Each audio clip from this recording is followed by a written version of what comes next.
Kaunaan Alawag City Students Day Ken Youth Fair 2025 na isayang kat. Ating mga report manibod kini Idol Glenn Batuyong. IFM News. IFM News.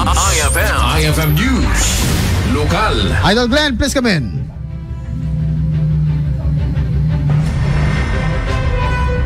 Kas panang suporta iti National Students Day celebration na isayang kat ti kaunaan Alawag City Students Day Ken Youth Fair 2025 JSM City Lawag.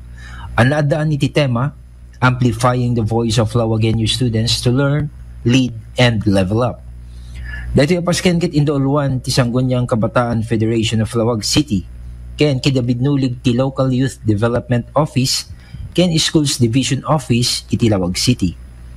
Dito nga selebrasyon ket nang buwangay iti panagkakadwa dagiti tutubo nga leaders, learners ken creators nga nang ipabuyat ti talent daken laing. Kas agtutubo nga mapagwadan iti nasaya at a komunidad. Naipabuyat ti interactive booth exhibits iti Local Youth Development Council iti Lawag City. Nakisalip dagiti elementarya ken sekundarya nga estudyante para iti storytelling contest ken kabataan mini filmmaking festival. Iti panaglukat ti nasao nga selebrasyon nagsarita ni Mayor James Brian Alcid iti kinaimportante ti agtutubo para iti komunidad.